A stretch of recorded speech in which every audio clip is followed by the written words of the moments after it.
producirse la vacante en la jefatura del Estado, el príncipe don Juan Carlos de Borbón y Borbón prestará juramento y será proclamado rey por las Cortes Españolas.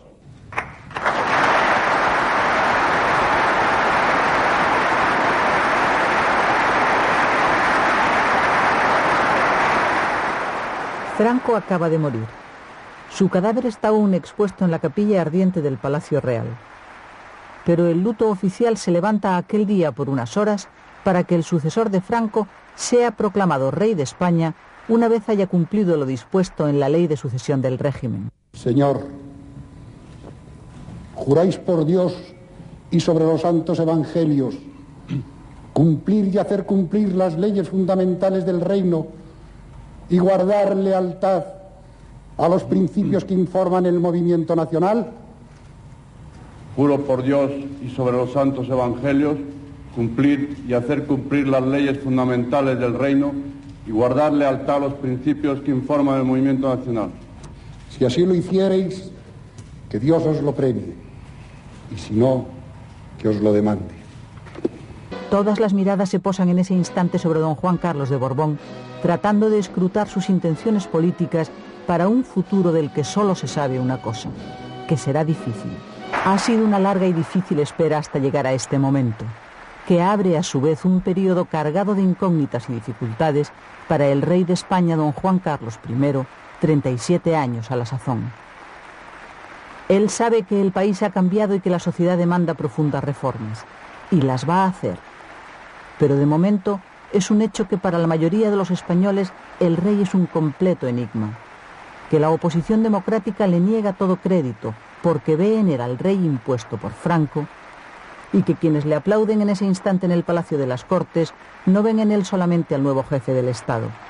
También la Asamblea franquista piensa que el joven rey deberá ser no solo el sucesor, sino el heredero y continuador de la obra de Franco.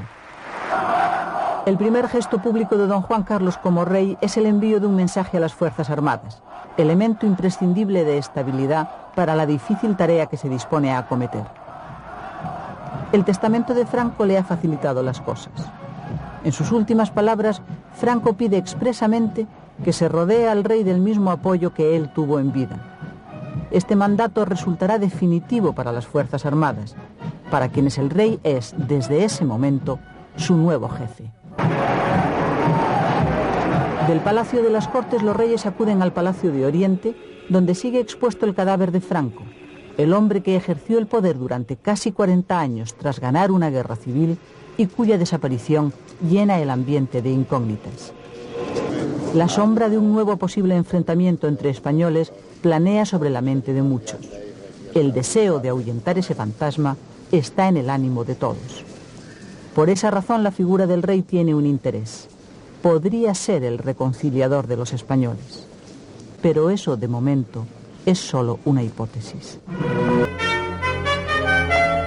Celebrado el entierro de Franco, se ponen en marcha los preparativos para la ceremonia religiosa que en el protocolo español hace las veces de coronación de los reyes. Don Juan Carlos es muy consciente de la importancia política que vaya a tener la posible presencia en su coronación de los gobernantes democráticos occidentales que han estado clamorosamente ausentes en el entierro de Franco. Todo está ya dispuesto para la coronación del rey. Ha sido el rey personalmente quien ha insistido y ha logrado, no sin esfuerzo, que el primer día de su reinado quede netamente separado de las exequias fúnebres en honor de Franco. Con ello, don Juan Carlos pretende subrayar el comienzo verdadero de una nueva etapa histórica para España. La misa hace obligada una homilía. Don Vicente Enrique y Tarancón, presidente de la Conferencia Episcopal y arzobispo de Madrid-Alcalá, oficia la misa y pronuncia una homilía auténticamente histórica. A esas alturas nadie sabe, o muy pocos, cómo se las va a arreglar el rey para ligar, sin enfrentamientos, el pasado franquista con el proceso de cambio democrático que reclama el futuro. El ambiente está por eso cargado de interrogantes. De tantos interrogantes como de esperanzas. Nada ha cambiado, pero ya todo será diferente. Es el comentario de un diario inglés del día. El rey don Juan Carlos tiene en esos momentos muchos más poderes que cualquier otro monarca de su época. Son casi todos los poderes que tenía Franco en vida y que, de acuerdo con las leyes del régimen, han pasado ahora a sus manos. Por ejemplo, además de ser el comandante supremo de las Fuerzas Armadas, puede ejercer esa jefatura de forma efectiva. El rey puede legalmente no solo reinar, sino también gobernar. Puede presidir los consejos de ministros y, como hacía Franco, tomar parte activa en ellos. Puede hacer adoptar decretos leyes. Puede oponerse a la aprobación de una ley y devolverla a las Cortes. Puede consultar directamente a la nación en referéndum cuando las circunstancias lo aconsejen.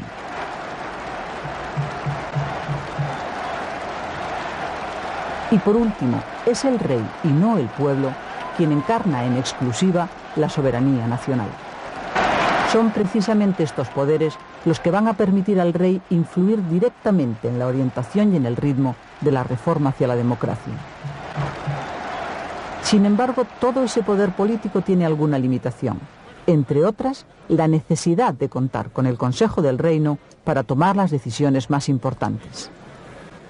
Y precisamente esa limitación, que en vida de Franco era una pura formalidad, porque la única voluntad, la voluntad suprema, era la suya, esa limitación se va a convertir en un serio escollo para el nuevo jefe del Estado. Dentro del régimen, pues, es el Consejo del Reino el que se alza ya desde ese momento como el primer obstáculo inmediato para la acción del rey. Fuera del régimen, en la ancha oposición, los obstáculos son igualmente inmediatos, pero de signo totalmente opuesto.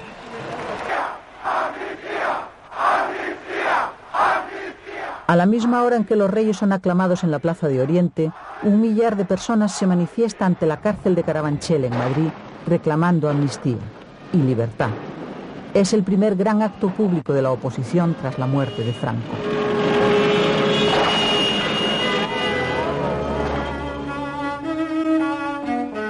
El gobierno había firmado 2 días antes un decreto de indulto que no ha logrado apaciguar las exigencias de la oposición. El indulto se aprueba en el primer Consejo de Ministros que preside don Juan Carlos como rey y que es aún el del último gobierno de Franco, el mismo gobierno que 2 meses antes había firmado 5 condenas a muerte. Pero comienza una nueva etapa histórica y el decreto de indulto conmuta automáticamente todas las posibles sentencias de muerte y aplica también un sistema de reducción de penas que incluye a los procesos en curso. Al tener conocimiento de la concesión de un indulto y a falta de noticias concretas, los familiares de los presos acuden a diario a la puerta de la cárcel con la esperanza de su probable salida. Según los cálculos, el indulto beneficia a unos 4.000 presos comunes, pero las 3/4 partes de los presos políticos van a seguir en la cárcel.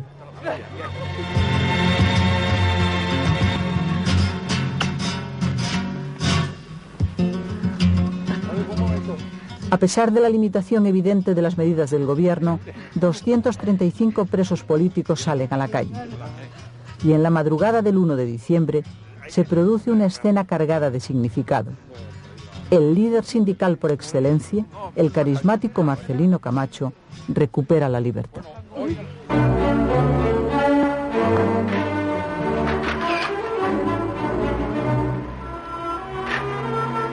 Juro servir a España con absoluta lealtad al rey. 2 de diciembre. Torcuato Fernández Miranda jura sus cargos como presidente del Consejo del Reino y presidente de las Cortes. Para que este acto haya llegado a celebrarse, el rey ha tenido que librar ya su primera batalla política contra el entorno oficial. Secretos de las deliberaciones y acuerdos del Consejo. Si así lo quieren, que Dios os lo premie, y si no, que os lo demande.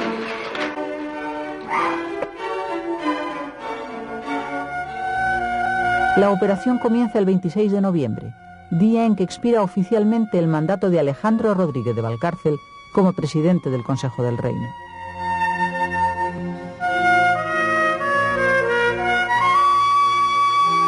El Consejo del Reino es la institución con la que necesariamente el rey tiene que contar para las decisiones más importantes. Por eso su intención es la de poner al frente del Consejo a un hombre de su total confianza, a Torcuato Fernández Miranda, su antiguo profesor de Derecho Político. Pero para eso es necesario que el Consejo del Reino incluya su nombre en la terna que presente al rey. El problema es que Fernández Miranda cuenta con la hostilidad de las familias políticas del franquismo. Su completa independencia personal es la causa. No debe nada a nadie, no le gusta pactar, ningún sector va a obtener beneficio de su nombramiento. Es casi imposible que vaya en la terna.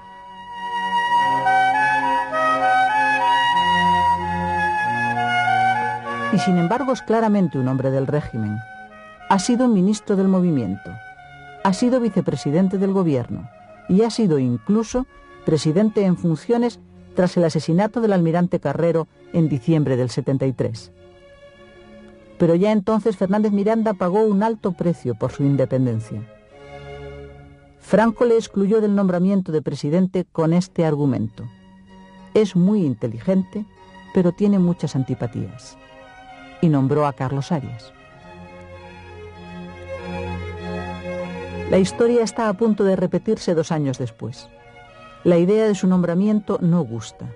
Hay consejeros del reino cerrados en banda. Las presiones sobre el rey para que renuncie a esa designación son muy intensas. Pero el rey está decidido a no ceder. Necesita a Fernández Miranda para acometer la difícil y arriesgada operación de reforma en la que ambos han pensado mucho. Además, ceder equivaldría a hacer dejación de su poder frente a la clase política dominante, o, lo que es lo mismo, a perder el control de la evolución futura del país. El rey ha ganado esta batalla decisiva. Ha logrado colocar en el puesto clave al hombre clave. En él se va a apoyar don Juan Carlos para poner en marcha una delicada operación. Va a intentar pasar de un régimen autoritario a una democracia, sin que se produzcan ni enfrentamientos violentos ni rupturas legales.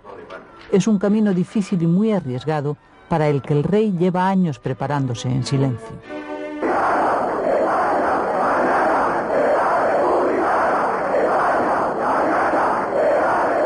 En la oposición de izquierda, el Partido Comunista le es abiertamente hostil.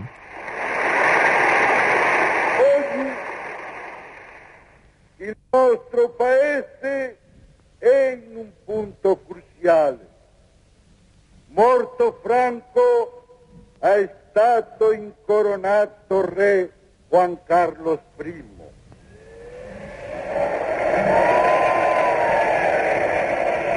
Los socialistas, republicanos de siempre, tienen en el rey la misma desconfianza que el resto de la población. De momento, se mantienen a la espera. Bueno, nosotros estaremos siempre luchando por la recuperación plena de la soberanía popular. Aceptaremos entonces, en el momento en que se produzca una decisión del pueblo, aceptaremos la institución que el pueblo quiera darse como forma de gobierno. En tanto no se produzca este hecho, en tanto no se produzca esa recuperación de la soberanía popular, seguiremos siendo una fuerza de oposición, bien en la clandestinidad, bien en la ilegalidad o bien en la legalidad. Por lo que se refiere a los franquistas ortodoxos, más que respaldar al rey, sienten que su misión es la de controlarle e impedir que se desvíe del espíritu del 18 de julio. Sin embargo, el rey no está completamente solo. Lleva años preparándose en silencio y sabe ya perfectamente con quién puede contar. En aquellos días inciertos, al rey le llega un mensaje con carácter rigurosamente reservado que le va a proporcionar definitivamente el respaldo moral necesario para empezar a reinar con seguridad y firmeza. Su padre, don Juan de Borbón, que sigue siendo el titular de los derechos dinásticos, le hace saber que a partir de ese momento le tiene incondicionalmente a su lado. En el Palacio de la Zarzuela se celebró la ceremonia de la jura del primer gobierno del rey don Juan Carlos I, quien antes de comenzar el acto... Este es en efecto el gobierno del rey más que de su presidente. Don Juan Carlos ha hecho saber a Carlos Arias que en el nuevo gobierno debía introducir cambios sustanciales. Así, por decisión del rey, son llamados hombres reformistas y liberales del prestigio de Manuel Fraga, José María de Areilza o Antonio Garrigues. Y entran en el gobierno, también por voluntad del rey, hombres de su generación, políticos jóvenes incluidos en su archivo particular, como Alfonso Osorio, Rodolfo Martín Villa o Adolfo Suárez. Ante el rey están abiertas en ese momento tres opciones para el futuro de España.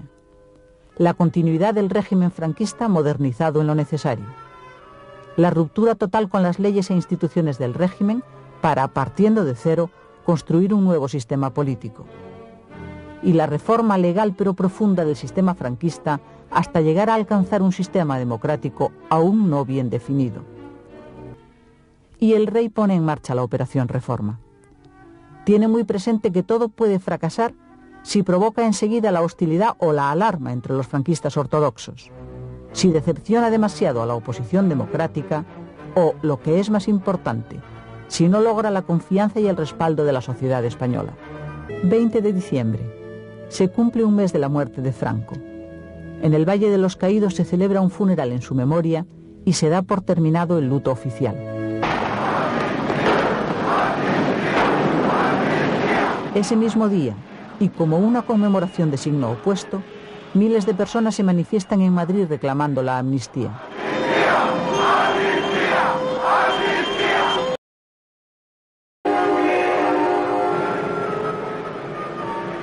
...1976, enero. El año se inicia en España con el más amplio movimiento huelguístico de su historia reciente. La huelga esta la vamos a ganar porque tampoco vamos a tener que aguantar mucho tiempo más. Tan solo en el mes de enero del 76, los trabajadores en huelga alcanzan casi el 500.000, la mayor parte de ellos en Cataluña, País Vasco y Madrid. ¡Compañeros! ¡Viva la clase obrera! En Madrid, el día 5 de enero, víspera de Reyes, la huelga general paraliza el metro, un medio fundamental de transporte.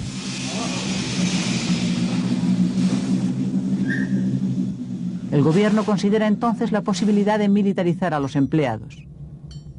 El vicepresidente de Defensa se opone a ello, pero acepta en cambio que el ejército se haga cargo del servicio. El día 7 de enero, el metro empieza a funcionar operado por soldados del Regimiento de Ferrocarriles, custodiados a su vez por la Guardia Civil.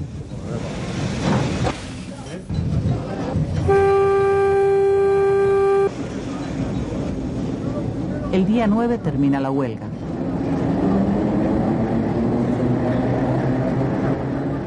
Días después y ante las huelgas generales de Correos y Renfe, el gobierno militariza directamente ambos servicios públicos considerados esenciales. Además de Cataluña, el País Vasco vive la movilización obrera con especial intensidad. En Vitoria, en concreto, la huelga de la industria alavesa se va generalizando. Las mujeres, en solidaridad con sus maridos, recorren cada mañana las calles de la ciudad con las bolsas de la compra vacías. Es un proceso en tensión creciente. El movimiento de huelgas tiene en aquellos momentos dos motivaciones fundamentales, y una de ellas es política. Muerto Franco y ante los pasos iniciales del primer gobierno de la monarquía, la izquierda, dirigida por el Partido Comunista, intenta a través de la lucha sindical, encabezada por comisiones obreras, presionar en favor de la ruptura política. Se trata, pues, en una interpretación compartida por todos, del primer reto político que la oposición de izquierdas lanza al gobierno en un intento de ganar para sí la iniciativa política ante el futuro. Pero el movimiento huelguístico tiene, además de motivaciones políticas, razones económicas. En aquellos momentos se están negociando unos 2.000 convenios colectivos en todo el país. La presión obrera en favor de una subida de salarios, que en los últimos años viene siendo muy superior al índice del coste de la vida, se ha visto repentinamente zarandeada por un crudo discurso del ministro de Hacienda ante las Cortes. Señores procuradores, mi responsabilidad como vicepresidente para Asuntos Económicos y como ministro de Hacienda me ha exigido pintaros el cuadro realista de nuestra situación, porque el respeto que os debo me impide todo lo que no sea la verdad y nada más que la verdad. En 1974 y lo mismo en 1975 hemos asistido a una carrera verdaderamente desmesurada de precios y salarios y a unas reducciones de trabajo y de jornada laboral que naturalmente han implicado aumentos adicionales de la inflación. El discurso totalmente ajustado a la realidad ha molestado a todos. A los trabajadores porque se culpa a los salarios de la mala situación y al gobierno porque no está ni mucho menos en condiciones de abordar los riesgos de una reforma política en medio de la enorme agitación social a la que el discurso del ministro ha dado nuevas alas. El ministro de Asuntos Exteriores inicia inmediatamente su primera gira por Europa. Para entonces ya se ha dado a conocer el esbozo de lo que pretende ser la reforma política desde arriba. El gobierno ha hecho pública en diciembre su declaración programática y en ella ha quedado dicho, entre otras cosas, que se van a poner en marcha las reformas necesarias para acomodar las instituciones a la realidad actual del país, que se van a considerar prioritarias las ampliaciones de los derechos y libertades de los ciudadanos y que se tenderá a que el ordenamiento jurídico sea homogéneo con el de los países de la Comunidad Occidental. El autor de la declaración programática es Manuel Fraga. Fraga, considerado por los franquistas intransigentes como un peligroso reformista, es el impulsor también del primer intento de reforma constitucional. Lo principal del proyecto es esa elección por sufragio universal de los representantes de la Cámara Baja.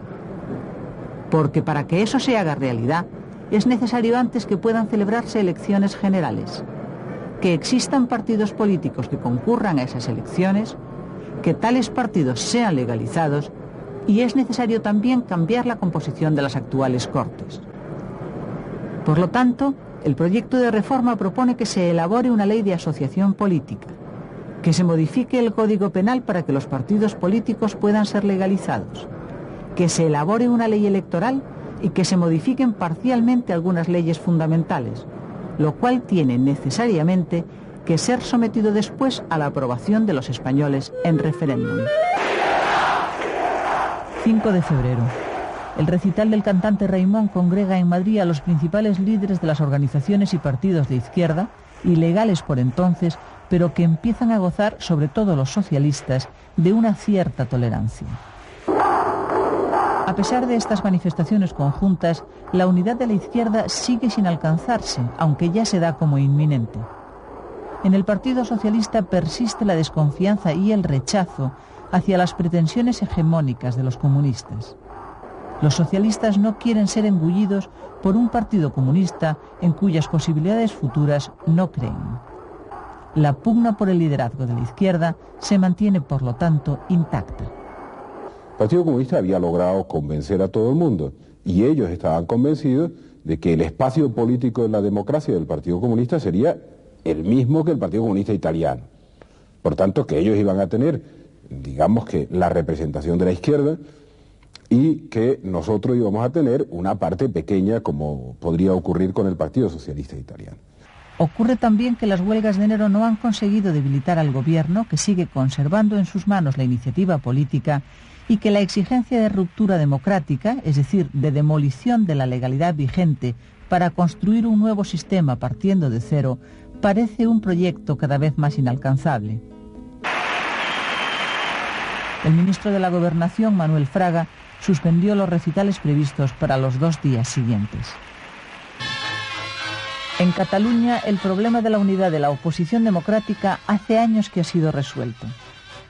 Desde 1971, la Asamblea de Cataluña aglutina a la oposición catalana de todas las tendencias en su lucha contra el franquismo bajo un lema que se ha hecho famoso. L'Assemblea de Catalunya et crida per la llibertat, per l'amnistia i per l'Estatut d'Autonomia. Barcelona, 1 de febrer de 1976. Libertad, amnistía, Estatuto de Autonomía. Estas son las exigencias de la Asamblea y del recién constituido en enero Consell de Forces Polítiques de Cataluña, el organismo que coordina los partidos políticos catalanes. La izquierda, el centro y la derecha están unidos por el sentimiento nacionalista que los partidos de ámbito estatal también han hecho suyo. 16 de febrero. Los reyes de España visitan Cataluña en el primer viaje oficial de su reinado y en un momento de extraordinaria agitación política y laboral en la región. Esa misma noche y en la recepción oficial en el Palacio del Tinel, el rey escucha del presidente de la Diputación de Barcelona la vieja aspiración de Cataluña. Señor, en estos momentos el pueblo catalán está deseoso de que se reconozca cultural, administrativa, económica y políticamente la personalidad de Cataluña. Cuando los reyes dejan Cataluña, don Juan Carlos ha dado el primer paso efectivo para conquistar una legitimidad que no la otorga ni la dinastía ni las leyes, pero que es esencial para la consolidación de la monarquía, la legitimidad que otorga el respaldo del pueblo. En el País Vasco, el sentimiento nacionalista no sirve de aglutinante de las fuerzas de oposición, sino todo lo contrario. La dicotomía en el País Vasco no se establece entre democracia y dictadura, sino entre nacionalismo y españolismo. Los nacionalistas radicales, que se apoyan en la acción armada de ETA, rechazan con abierta hostilidad a los partidos que consideran españolistas, sean de izquierda o de derecha. Una demostración pública de este rechazo se produce en febrero en Bilbao, cuando el PSOE intenta celebrar su primer mitin político en el País Vasco después de 40 años de silencio. Miembros del ESB, Partido Socialista Vasco, creado precisamente para combatir a la izquierda españolista, intentan reventar el mitin. El nacionalismo radical, esta izquierda, es también el enemigo, porque aunque apoye la autonomía, no lucha por su independencia. Lo que prima en estos momentos en la sociedad vasca no es la movilización por la democracia en toda España, sino contra la represión en Euskadi y por la amnistía de todos los presos políticos vascos, que son en su inmensa mayoría miembros de ETA. La brutal represión policial, sumada al terrorismo etarra, envuelven así las manifestaciones en un alto grado de crispación y de violencia. Para el Partido Nacionalista Vasco, PNV, como para toda la oposición, el Gobierno de Madrid es el verdadero responsable de este estado de cosas. Desde luego, la gente lo ha aceptado fenomenal. Para una gran parte de la población, ETA es en aquel momento una organización que merece su apoyo porque se considera que ETA está luchando por la liberación de todos los vascos y por la independencia de Euskadi. Entre los partidos democráticos de ámbito estatal, incluso entre los más moderados, existe aún la convicción de que la violencia etarra es un resultado de la represión política de la dictadura, aunque se reconoce al mismo tiempo que el terrorismo va a dificultar el proceso de reforma. Pero el terrorismo se sigue justificando con esta vieja afirmación de ETA. El antifranquismo lucha contra Franco como si no hubiera opresión española sobre Euskadi. Nosotros luchamos contra la opresión española en Euskadi como si no hubiera Franco. La muerte de Franco no ha supuesto ni para los terroristas ni para quienes les apoyan el fin de ninguna etapa ni el comienzo de nada nuevo. La tesis de que aquí nada ha cambiado y nada va a cambiar se va a convertir en la coartada esencial del terrorismo de ETA durante muchos años. En el mes de enero, ETA mata a un guardia civil cuando éste se disponía a retirar una ikurriña. En febrero, ETA mata a tiros al alcalde de Galdácano y a un civil. En marzo, son asesinados otros 3 civiles a los que ETA acusa de haber informado a la policía. Durante ese trimestre, ETA inicia la práctica habitual del secuestro de empresarios para cobrar rescate. Entre enero y marzo secuestra a 3 empresarios. Al primero lo libera por enfermedad, al segundo porque la familia paga y al tercero lo asesina. El día 7 de abril el cuerpo de Ángel Berazadi es arrojado a una cuneta con un tiro en la nuca.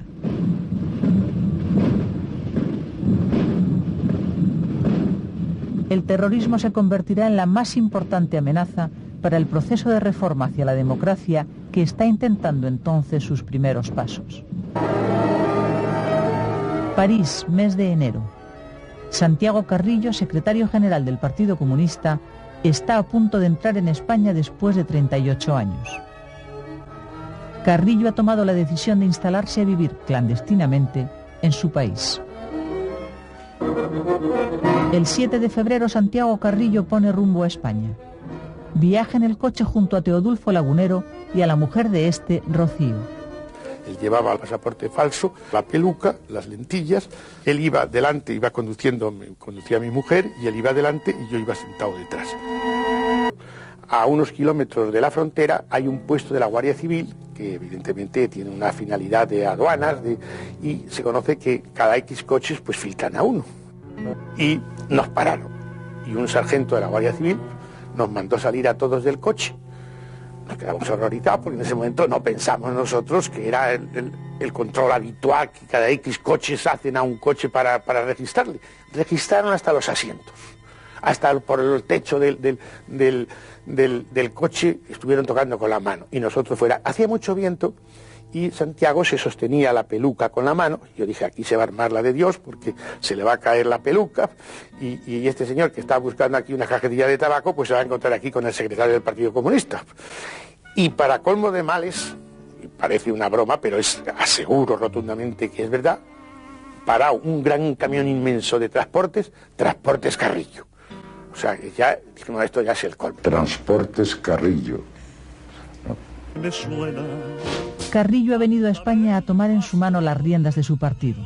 En Madrid, Teodulfo Lagunero tiene preparado en el barrio del Viso la casa segura con algunos cristales blindados en la que Carrillo va a vivir en la más absoluta clandestinidad.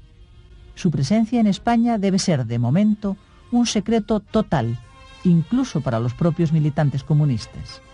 3 trabajadores muertos por disparos de la policía y más de 100 heridos, de ellos 45 de bala. Este es el trágico primer resultado que aumentará días después de lo ocurrido el 3 de marzo, miércoles de ceniza, en Vitoria.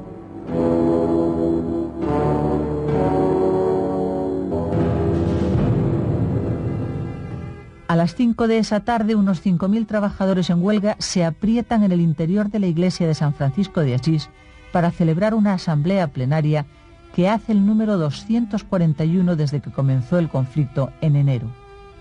Una treintena de policías acordona la salida de la iglesia.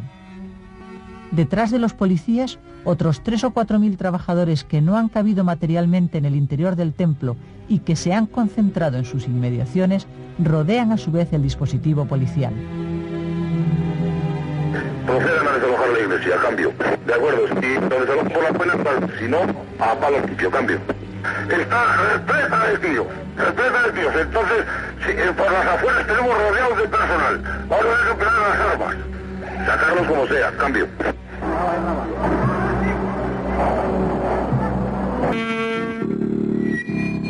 La noticia llega inmediatamente al gobierno, que está en una reunión de la comisión mixta examinando el borrador del proyecto de ley de asociación política.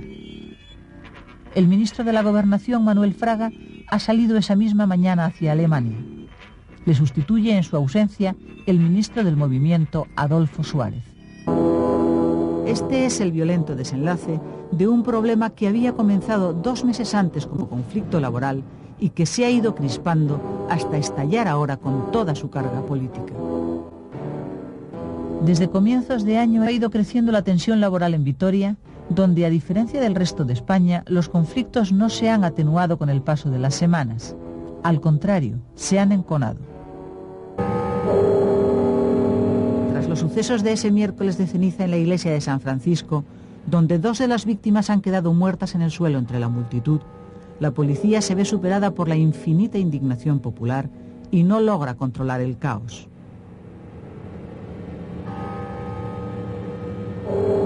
La multitud indignada recorre las calles levantando barricadas, apedreando los edificios públicos, derribando semáforos y se lanza incluso una granada de mano contra el gobierno civil. La policía carga contra los manifestantes y se producen nuevos heridos. El espectáculo que ofrece la ciudad es impresionante.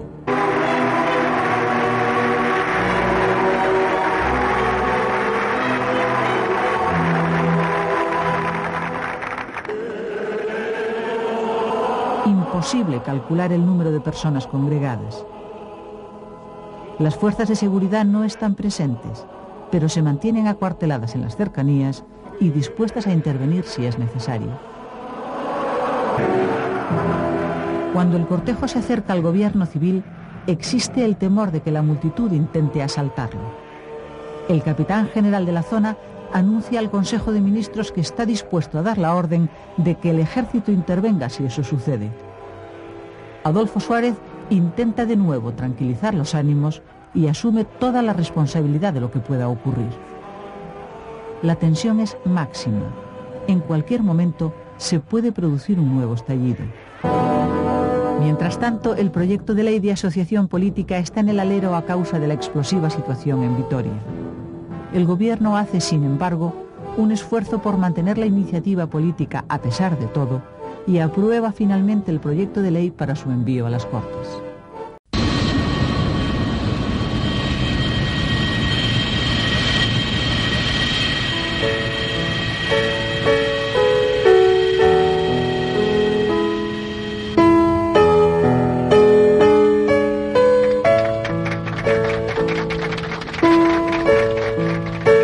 Don Claudio Sánchez Albornoz, expresidente de la República Española en el exilio, regresa a España tras 40 años de ausencia.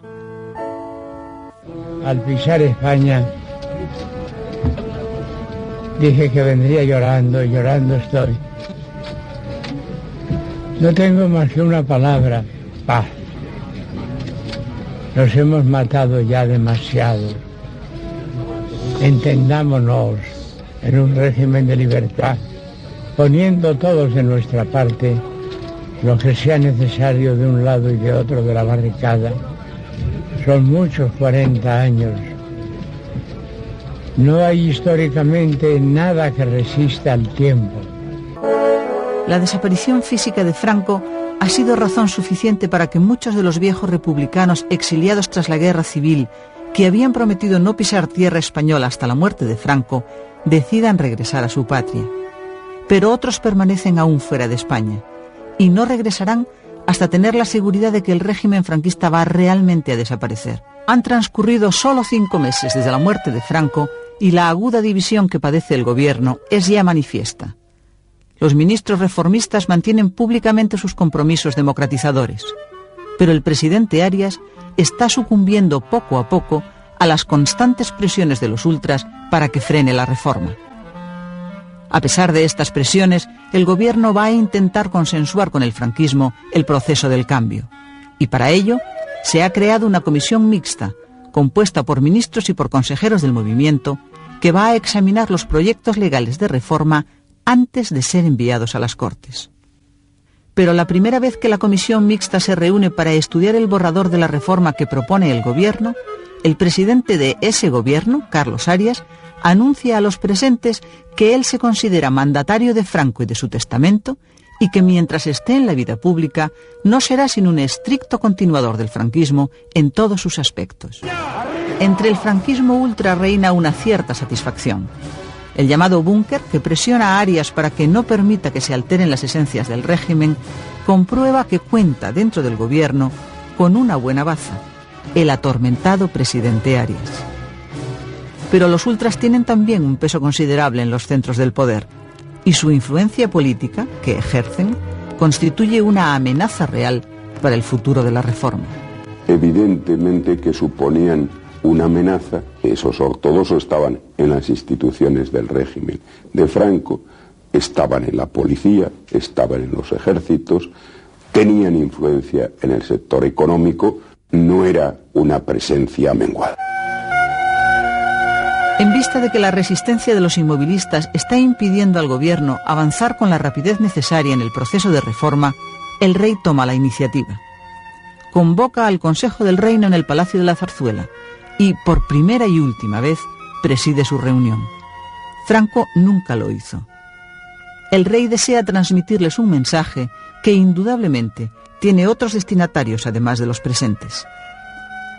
El rey recuerda que a él corresponde la decisión final en los asuntos más importantes, que la voluntad del rey no puede en modo alguno suplantarse ni desnaturalizarse, y que si es necesario, el rey puede convocar un referéndum para llevar a cabo las profundas reformas, dice, que el país necesita. Es claramente una advertencia a quienes intentan impedir el cambio. Paralelamente y en sentido político completamente opuesto, don Juan Carlos se dispone a enviar otro mensaje. El destinatario esta vez es el secretario general del Partido Comunista de España, Santiago Carrillo.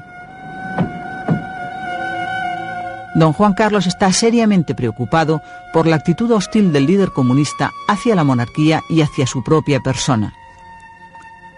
El rey considera que también la beligerancia de Carrillo complica sus propósitos de acometer la reforma y que los ataques del líder comunista dan argumentos a quienes, para impedir la evolución, agitan sin cesar la amenaza del fantasma comunista. La oposición democrática española alcanza por fin un acuerdo de unidad a finales de marzo. Los dos grandes organismos de oposición, Plataforma de Convergencia Democrática y Junta Democrática, se disuelven para crear un organismo unitario, Coordinación Democrática, conocida popularmente como Platajunta. Lo único serio que se podía hacer era poner de acuerdo en un mínimo para todos, en una exigencia común a todos, a las fuerzas políticas que en definitiva serían las que tendrían que tener después un juego democrático en el país. El acuerdo de la oposición deshace por completo los planes de Manuel Fraga, autor principal del proyecto de reforma política. El propósito de Fraga era hasta ese momento el de incluir hasta a los socialistas, pero de ningún modo a los comunistas, en un compromiso para la reforma. El documento unitario de la Junta es considerado por Fraga como una provocación. El 29 de marzo la policía detiene a los 6 representantes de Coordinación Democrática que se disponían a presentar ante los medios de comunicación el manifiesto político de la oposición unida. Fraga está decidido a mantener en la cárcel a varios de los detenidos hasta que pase el 1 de mayo, fecha en la que el ministro supone que la izquierda va a intentar una acción de masas de gran envergadura para debilitar al gobierno.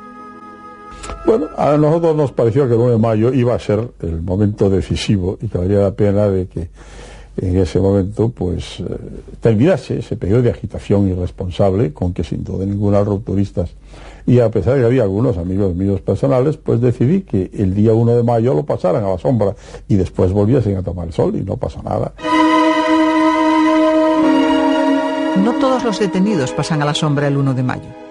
Fraga pone en libertad inmediatamente después de su detención a los 2 representantes socialistas, Luis Solana y Raúl Morodo, pero al abogado independiente Antonio García Trevijano y a los 3 representantes comunistas, Marcelino Camacho, Nazario Aguado y José Álvarez de Ronsoro, los mete en la cárcel.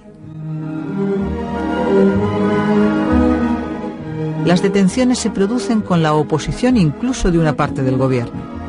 Varios ministros consideran que la medida, además de innecesaria, es inoportuna, porque va a radicalizar a la oposición y la va a alejar de un posible acuerdo sobre la reforma. A estas alturas del año, la vida política española está dominada por la fuerte resistencia franquista a una evolución rotunda hacia la democracia y por la presión de la oposición, unida y solidaria con el Partido Comunista, en favor de un cambio democrático sin ambigüedades.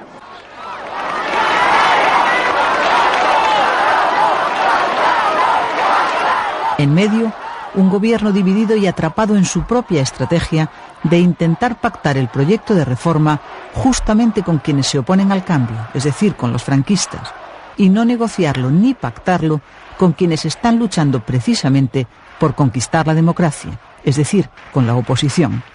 En opinión de muchos y también del rey, un acuerdo con la oposición resulta imprescindible para el éxito de la reforma.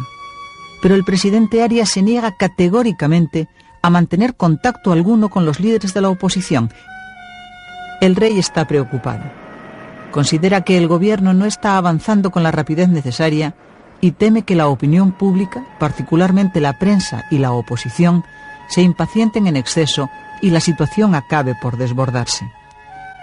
Don Juan Carlos hace entonces 2 movimientos. Por un lado, y en un intento por evitar el distanciamiento definitivo de la oposición, recibe a algunos líderes de la oposición moderada, cristianodemócratas y socialdemócratas, a los que Arias se ha negado a recibir. Por otro lado, inspira un artículo publicado en la revista norteamericana Newsweek que constituye una descalificación total de la actitud política del presidente del gobierno. Esta escena insólita en la España de 1976 tiene lugar en Madrid en el mes de abril. Es el Congreso de la Unión General de Trabajadores, UGT, el histórico sindicato socialista.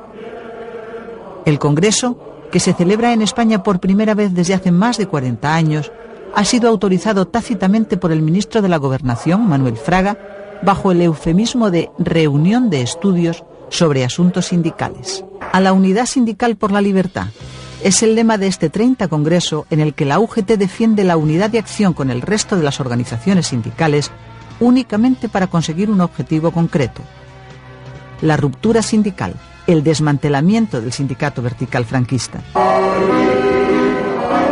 El Congreso de la UGT en Madrid es en ese momento, más que un acto sindical, un acontecimiento político de la máxima envergadura que produce gran inquietud y aumenta la irritación del franquismo ortodoxo hacia unos ministros del gobierno capaces de tolerar que 800 personas, en pie y con el puño en alto, entonen la Internacional en plena capital de España sin que la policía intervenga de inmediato para detenerles.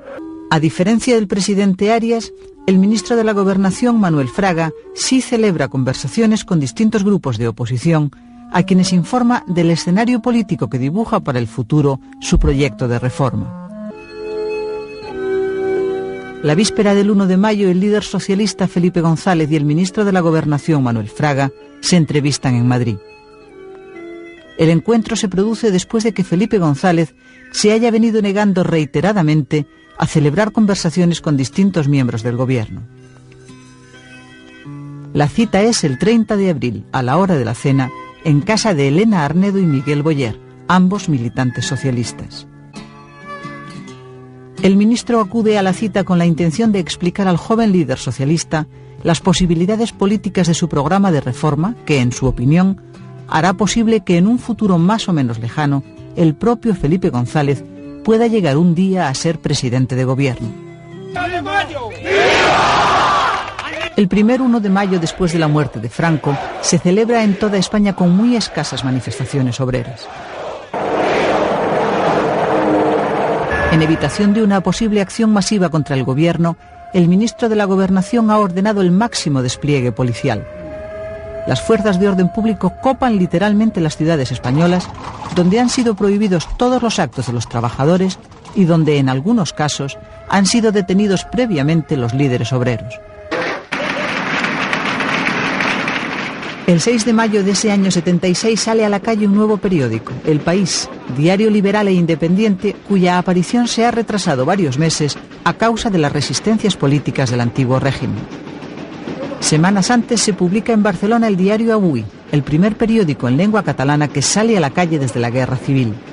Avui pretende financiarse con pequeñas participaciones de los ciudadanos. Durante todo este tiempo histórico, la prensa española está ejerciendo una influencia determinante en la vida política del país.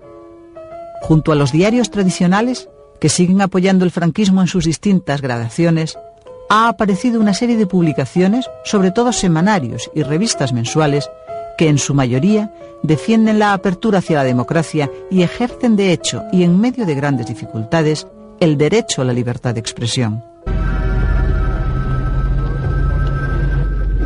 Montejurra. 2 muertos y varios heridos se van a producir ese domingo 9 de mayo. Esta vez, en la tradicional conmemoración que cada año recuerda en la cumbre del Montejurra, cercano a Estella, una de las victorias carlistas sobre los liberales, ha hecho su aparición un nuevo bando carlista. Lo encabeza Sixto de Borbón, de ideología ultraderechista y que aparece rodeado de conocidos activistas de extrema derecha. Algunos van armados. En una oscura operación bautizada por la prensa ultra como la Reconquista de Montejurra, diversos grupos de extrema derecha han decidido apoyar a don Sixto contra su hermano Carlos Hugo de Borbón, presidente del Partido Carlista, fundador de la Junta Democrática junto al Partido Comunista y pretendiente al trono de España. Piensan que pueden acabar políticamente con ese carlismo de izquierdas que Carlos Hugo representa.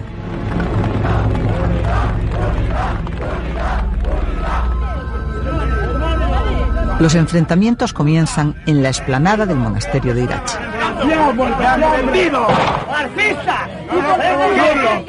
Suena el primer disparo.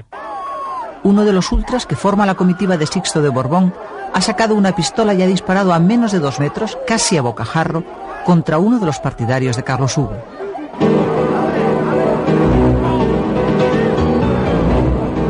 Aniano Jiménez ha caído herido de gravedad. Morirá días después en el hospital.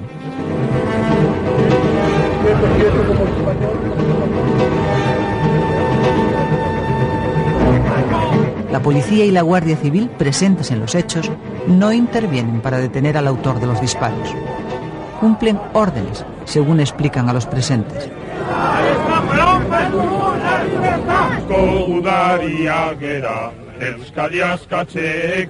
La ascensión a la cumbre se inicia de todos modos con el tradicional Vía Crucis. El presidente del partido carlista, Carlos Hugo de Borbón, y su esposa, la princesa Irene de Holanda, suben la ladera rodeados por sus partidarios que, como cada año, convierten la celebración carlista en una manifestación contra el régimen.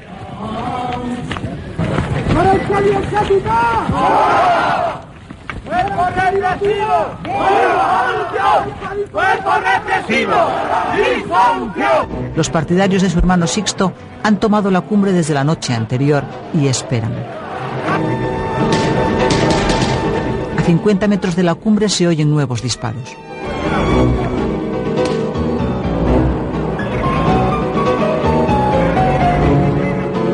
De la cima del Monte Jurra empiezan a bajar los heridos. Todos presentan heridas de bala.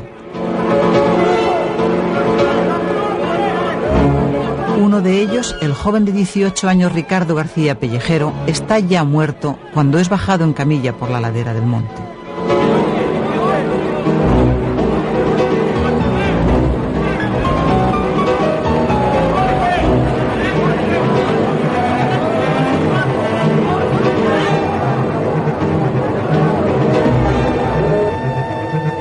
Las fuerzas de orden público siguen sin intervenir. El acto carlista ha terminado en una tragedia, pero los autores de los disparos abandonan el lugar sin ningún problema y regresan tranquilamente a sus casas. Nunca llegó a establecerse la identidad de los responsables últimos de la tragedia de Montejurra. Sixto de Borbón es expulsado de España por el gobierno antes de que el juez pudiera siquiera interrogarle. Así que los únicos resultados evidentes sobre los sucesos de Montejurra son estos: que el carlismo queda aniquilado como fuerza política en España y que el gobierno queda tocado para siempre por la sombra de la duda sobre su grado de complicidad en aquellos sangrientos sucesos. 9 de junio. El mecanismo de la reforma ya está en marcha. El 25 de mayo se ha aprobado sin problemas la ley de reunión. Dentro de unas horas se va a someter a votación la ley de asociación política, obra de Manuel Fraga y su equipo, pero que va a ser defendida, sin embargo, por el ministro del movimiento. En nombre del gobierno tiene la palabra el señor procurador y ministro, don Adolfo Suárez.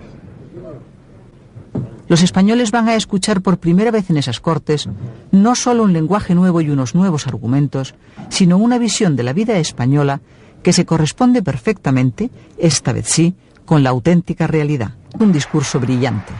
En opinión del ministro de Exteriores, Suárez acaba de decir lo que Carlos Arias tenía que haber dicho 6 meses atrás.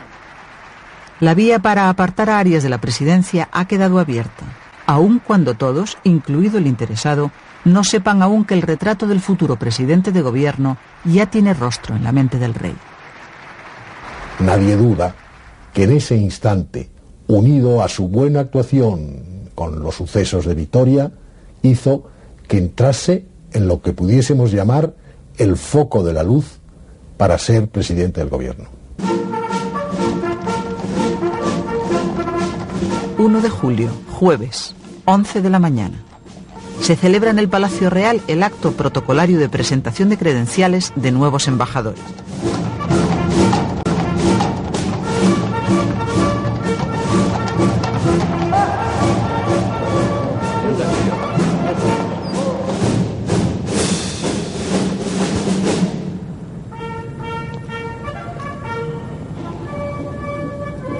Este ha sido el día elegido por el rey don Juan Carlos y por el presidente del Consejo del Reino, Torcuato Fernández Miranda, para cambiar al presidente del gobierno. Para la 1 de la tarde de ese jueves, Carlos Arias ha sido convocado al Palacio Real. Su Majestad desea verle, es el mensaje. El presidente del gobierno llega al Palacio Real a la 1 de la tarde, cuando la ceremonia de presentación de credenciales está concluyendo. El rey recibe a Arias e inicia una conversación que evidentemente le resulta difícil. Pero Arias comprende rápidamente y se adelanta al rey. Antes de que don Juan Carlos llegue a pedírselo, el todavía presidente del gobierno presenta su dimisión. El encuentro con el rey ha durado apenas 20 minutos y el hecho es que Carlos Arias no ha puesto ningún obstáculo a su retirada. El primer paso para intentar de nuevo la reforma política se ha dado pues con facilidad, pero queda todavía por recorrer la parte más difícil del camino.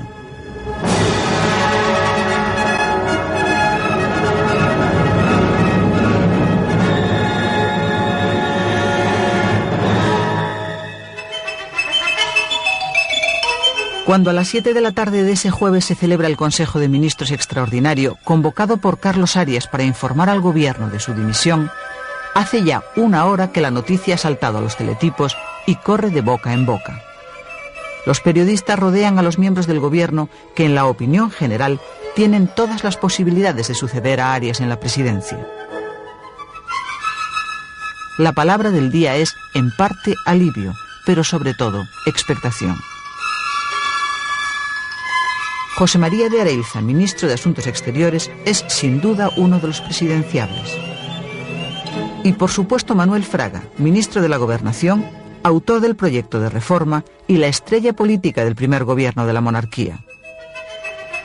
Y mientras la prensa rodea a los considerados candidatos, el ministro del Movimiento, un hombre joven en quien nadie piensa para encabezar la transición, permanece en solitario en su casa y espera.